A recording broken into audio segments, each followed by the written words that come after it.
Break के बाद स्वागत है आपका। बढ़ते हैं अगली खबर की ओर। श्रीगंगानगर के सूरतगढ़ बिजली कर्मचारियों की लापरवाही लोगों पर भारी पड़ रही है। मामला चरण सिंह चौक का है, जहां खुदाई के दौरान अंडरग्राउंड बिजली के तार कट गए, जिससे इलाके में बिजली गुल हो गई। लोगों ने इसकी खबर बिजली विभाग को दी, लेकिन बिजली सप्लाई दुरुस्त नहीं हो सकी और लोगों को भीषण गर्मी में बिना बिजली के ही रात गुजारनी पड़ी। हालांकि एयरफोर्स फीडर से वैकल्पिक व्यवस्था कर मुख्य बाजार की तो बिजली सप्लाई बहाल की गई, लेकिन वार्ड 37 के अधिकांश इलाके रात भर अंधेरे में डूबे रहे।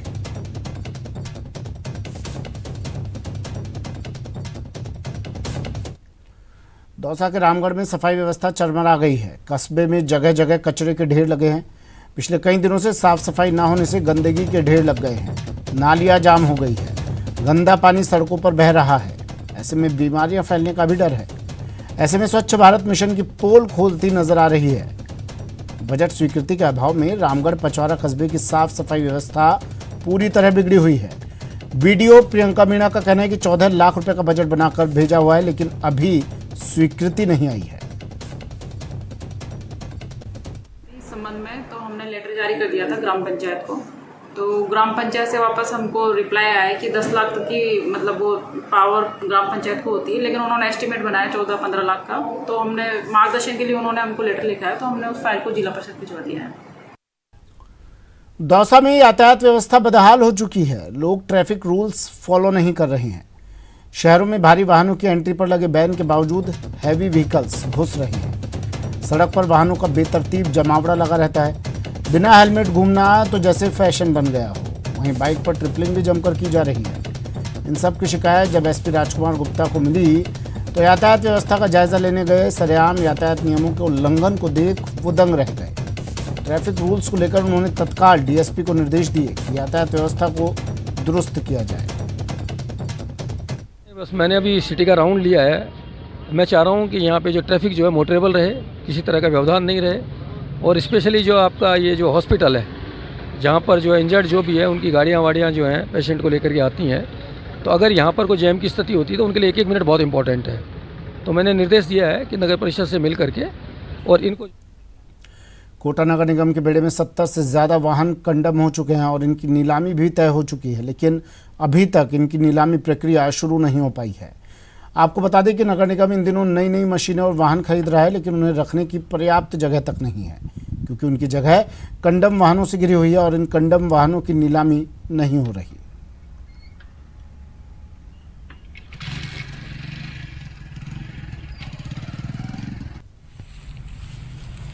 और बहुत ही जल्दी उन गाड़ियों की नीलामी होगी, क्योंकि हम भी चाहते हैं कि वहाँ पर जो ये इतनी बेकार जो गाड़ियाँ पड़ी हैं उनसे काफ़ी जगह घिर रही है।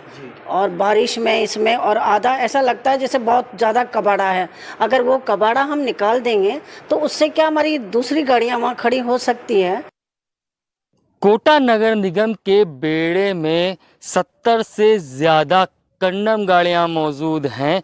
ये गाड़ियां जो कभी कोटा नगर निगम की शान हुआ करती थी, धड़ल्ले से ये शहर की साफ सफाई में जुटती थी, काम किया करती थी, लेकिन अब इनकी हालत कंडम हो चुकी है और इनकी यह हालत तकरीबन 1.5 साल से है। 1.5 साल से इस बेड़े में ये कंडम गाड़ियां मौजूद हैं। इनकी संख्या 70 से ऊपर है। 70 से ऊपर ये जो कंडम गाड़ियां हैं ये इंतज़ार कर रही हैं कि कब इनकी नीलामी हो। 1 साल से इनकी नीलामी की जो प्रक्रिया है वो विचाराधीन है। हालांकि जो कोटा उत्तर की उप महापौर मंजू मेहरा हैं, उनकी माने तो उन्होंने इस फाइल को आगे बढ़ा दिया है, काफ़ी आगे तक बढ़ चुकी है इनकी जो नीलामी की फाइल है, लेकिन अभी तक वो रास्ता साफ नहीं हुआ है कि किस रास्ते से इन जो गाड़ियां हैं, ये जो व्हीकल हैं जो कंडम हालत में आ चुके हैं, इनकी नीलामी कैसे हो। मंजू मेहरा का साफ तौर पर कहना यह है कि इनकी जो कार्रवाई है वो की जा चुकी है, फाइलें आगे बढ़ चुकी हैं, लेकिन अभी तक इनका रास्ता साफ नहीं हुआ है कि इनकी नीलामी कब होगी और कब तक इन वाहनों को नीलामी का इंतज़ार करना पड़ेगा। योगेश त्यागी, न्यूज़ 18 कोटा।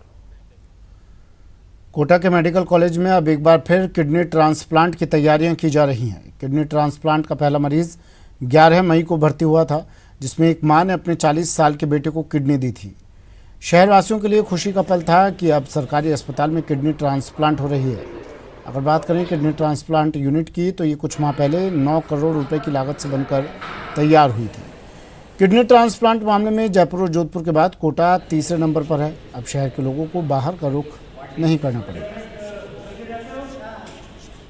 डिस्चार्ज पेशेंट बिल्कुल स्वस्थ है, उसकी रिपोर्ट रोज़ लेते हैं डॉक्टर साहब, रोज़ उसके बारे में देखते हैं क्या हो रहा है क्या नहीं हो रहा है, और पेशेंट बिल्कुल स्वस्थ है, वो कोई दिक्कत वाली बात नहीं है। इसी बीच हम दूसरा ट्रांसप्लांट की भी कोशिश कर रहे हैं। एक पेशेंट रजिस्टर्ड हो चुका है, उसके इन्वेस्टिगेशन चल रहे हैं और जल्दी ही हो सकता है इसी महीने ट्रांसप्लांट दूसरा हमारा हो जाए। नगर निगम की ओर से चलाए जा रहे अभियान के दौरान जयपुर में चाय की थड़ी पर महापौर ने चाय की दुकान पर चाय बनाई और कार्यकर्ताओं को चाय पिलाई।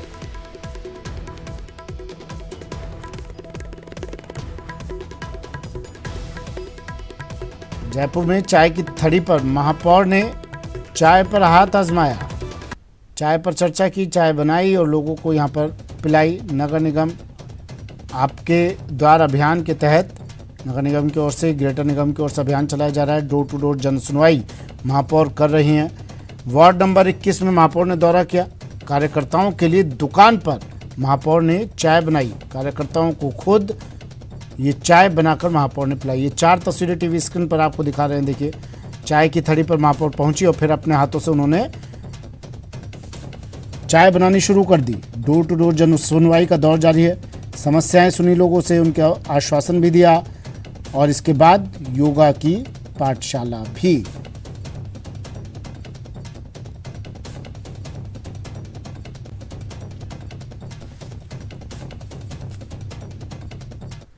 जयपुर में आज से ईएसआई मॉडल हॉस्पिटल में योग शिविर के साथ योग पखवाड़े की शुरुआत हो गई है। इस शिविर में चिकित्सा अधीक्षक डॉक्टर अलका पॉल, उपाधीक्षक डॉक्टर आरपी मीणा सहित सैकड़ों की संख्या में डॉक्टर्स और स्टाफ ने भाग लिया। राष्ट्रीय स्तर पर आयोजित इस पखवाड़े में केंद्रीय श्रम एवं रोजगार, पर्यावरण, वन एवं जलवायु परिवर्तन मंत्री भूपेंद्र यादव ने वर्चुअल माध्यम से सभी को संबोधित करते हुए योग के महत्व पर प्रकाश डाला। खास बात यह है कि इस शिविर का लाइव डेमोन्स्ट्रेशन भी किया गया। गौरतलब है कि ईएसआई हॉस्पिटल में लंबे समय से मरीजों और उनके परिजनों को योगा विशेषज्ञ की ओर से ओपीडी इंडोर में योगाभ्यास करवाया जाता है। साथ ही उन्हें अपने वेटिंग टाइम में भी योग के लिए प्रेरित किया जाता है। जैसे कि हमें सबको पता है 21 जून में अंतर्राष्ट्रीय योग दिवस मनाया जाता है। उस उपलक्ष्य में ईएसआईसी ने योग पखवाड़ा की शुरुआत की। आज माननीय श्रम मंत्री भूपेंद्र यादव जी ने लाइव डेमोन्स्ट्रेशन करके, योगा का लाइव डेमोन्स्ट्रेशन करके उसकी शुरुआत की है। इस पखवाड़े के दौरान हमारे अन्य कार्यक्रम भी होंगे। इस बार का थीम है योगा फॉर वर्कर्स, इसलिए हमारे योग ट्रेनर जाएंगे डिफरेंट इंडस्ट्रीज़ एंड फैक्ट्रीज़ में, वहाँ पे वर्कर्स को योगा की ट्रेनिंग दिलाएंगे और योगा के बारे में, योगा के लाभ के बारे में जागरूक कराएंगे सबको। जैसा कि अपन को पता है कि अगर तन और मन स्वस्थ रहता है तो हर कर्मचारी, हर वर्कर्स की एक परफॉर्मेंस बढ़ती है। इसी चीज़ को ध्यान में रखते हुए अपने सारे वर्कर्स के लिए योगा का जो एक फोर्टनाइट सेलिब्रेशन रखा है, तो अगर सभी लोग अगर यौगिक एक्टिविटीज़ को अगर अपनाते हैं और उनका अगर शारीरिक स्वास्थ्य और मानसिक स्वास्थ्य ठीक रहता है तो अपने देश की तरक्की होगी और परिवार को ठीक से पाल पाएगा। इसी मिशन के साथ हम योगा फॉर वर्कर का जो फोर्टनाइट सेलिब्रेशन का विधिवत शुरुआत की है। जैसा कि आप जानते हैं 21 तारीख को इंटरनेशनल योगा डे होता है और इसी कड़ी में हमारे ईएसआईसी ने एक योगा पखवाड़ा आज से प्रारंभ किया है और आज सुबह 8 बजे हमारे सारे डॉक्टर्स, मेडिकल स्टाफ सभी लोग आज एकत्रित हुए और हमने एक योगा शिविर का आयोजन किया, जिसमें डायरेक्ट हमसे हमारे जो माननीय केंद्रीय श्रम मंत्री हैं श्री भूपेंद्र यादव जी, वो भी कनेक्ट हुए वर्चुअली और उनके निर्देशन में हमारे डॉक्टर्स ने, जिसमें हमारे चिकित्सा अधीक्षक, उपाधीक्षक सभी थे, उन्होंने योगाभ्यास किया और माननीय मंत्री जी ने भी इस बात का आग्रह किया कि हम ज़्यादा से ज़्यादा योग का प्रचार प्रसार करें। श्रीगंगानगर में नाबालिग की हत्या के मामले में फैसला आ गया है। हत्यारे मामा को आजीवन कारावास की सजा सुनाई गई है। बड़ी खबर, इस वक्त की कोर्ट ने 25,000 रुपये का जुर्माना भी लगाया है। 2016 में आरोपी ने नाबालिग भांजे की हत्या की थी। 2016 का यह मामला है, हत्या का मामला। अब हत्यारे मामा को आजीवन कारावास की सजा। बड़ी खबर।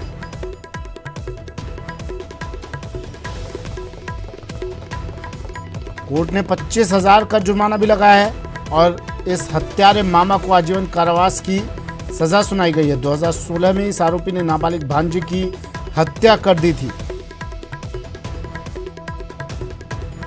अब न्यायालय ने अभियुक्त नथुराम निवासी 3GD जैतसर नथुराम को अपने भांजे की हत्या के आरोप में आजीवन कारावास की सजा सुनाई है। विशिष्ट लोक अभियोजक एडवोकेट नवप्रीत कौर ने इस पूरे मामले में पैरवी की।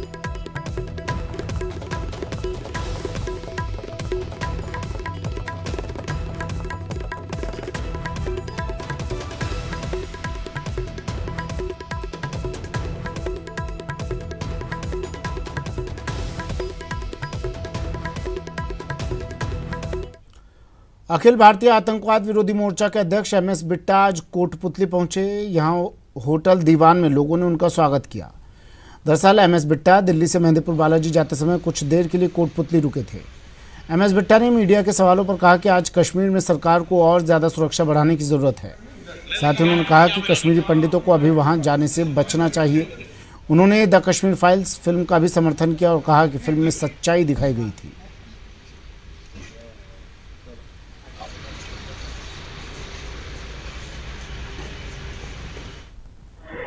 एक मुद्दा है, इसमें कोई शक नहीं। मुद्दा ये भी है, बड़ा दुख हुआ, नौजवान था, उसको गैंगस्टर ने गोलियों का निशाना बनाया, बड़े दुख की घटना है। पर जो सुरक्षा थी वो भी तो लेके जानी चाहिए थी। तो जो दो कमांडो थे, 2 कमांडो ले जाते, बुलेट प्रूफ गाड़ी होती, गोली अंदर जाती ना। इस तरीके की आज़ादी, खालिस्तान की आज़ादी। जी हाँ, खालिस्तान चाहते हैं। खालिस्तान का क्या मतलब है? खालिस्तान का मतलब ये है, इनको समझा देना चाहता हूँ खालिस्तानियों को, दिमाग खोल के रखें। खालिस्तान का ये मतलब है, अगर हरियाणा जाना तो पासपोर्ट के जरिए जाएंगे हम गुरुद्वारा साहब में, दिल्ली रकाबगंज साहब, बंगला साहब, ठीक है ना। झालावाड़ के डग थाना इलाके के उदयपुर गांव के पास एक ट्रक में अचानक आग लग गई और देखते ही देखते पूरा ट्रक आग के गोले में बदल गया। इतना ही नहीं, इस ट्रक में लोड लाखों का कपास भी इस आग में जलकर खाक हो गया।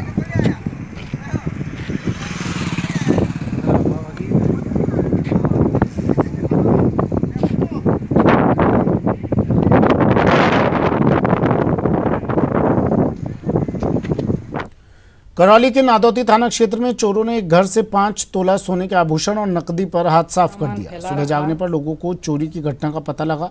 लोगों को घर से कुछ दूरी पर खाली बक्सा पड़ा मिला। पीड़ित ने घटना की जानकारी पुलिस को दी है। सूचना पर टीम के साथ मौके पर पहुंचे और घटनाक्रम की जानकारी ली। फिलहाल पुलिस मामला दर्ज कर मामले की जांच में जुट गई है। पूरा सामान फैला रखा है, ये देखो, ये लॉक भी तोड़ दिया, यहाँ से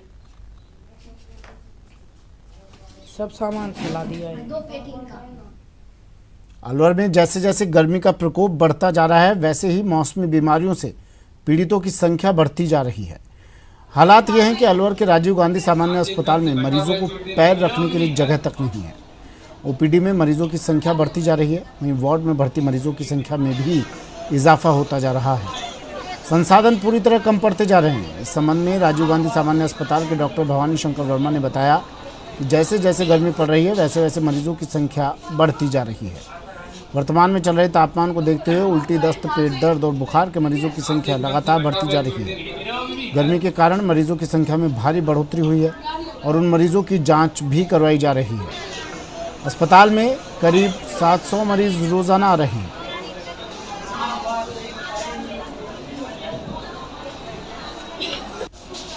ये मौसम के अंदर गर्मी में जो है बढ़ोतरी, तापमान जो है काफ़ी चल रहा है। 47-48 डिग्री सेंटीग्रेड, ये 45 से 48 डिग्री तक चल रहा है। उसकी वजह से जो गर्मी की वजह से जो मरीज आ रहे हैं, उनके अंदर जो है उल्टी, दस्त और फीवर, पेट दर्द, बुखार, इनके मरीजों की जो है संख्या जो है काफ़ी बढ़ोतरी हुई है। और इसके अंदर जो है उचित जो है मरीजों को परामर्श दिया जा रहा है, जाँचें कराई जा रही है। राज्यसभा चुनाव में जीत को लेकर कांग्रेस के राज्यसभा प्रत्याशी प्रमोद तिवारी पूरी तरह आश्वस्त दिख रहे हैं। प्रमोद तिवारी ने आज उदयपुर में देव हनुमान मंदिर में दर्शन किया और पूजा की। उन्होंने कल भी श्रीनाथ जी के दर्शन किए थे। प्रमोद तिवारी ने बीजेपी पर जमकर निशाना साधा।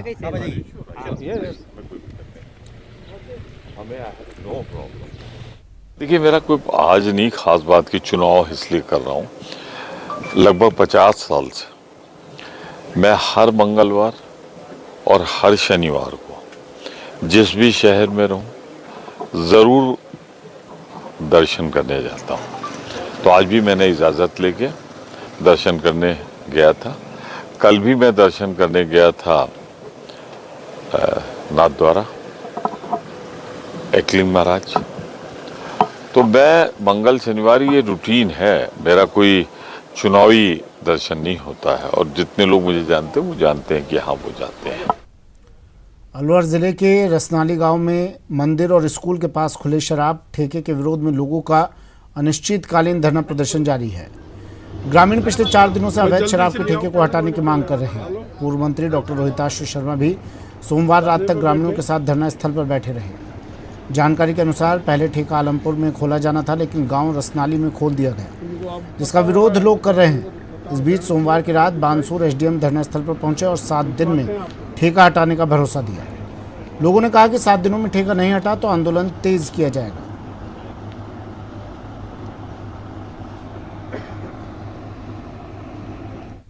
नाजायज ठेके को लेकर के ग्रामीण सब इकट्ठे हुए, महिलाएं भी उसमें भाग लिया। ये ठेका बहुत इलीगल था।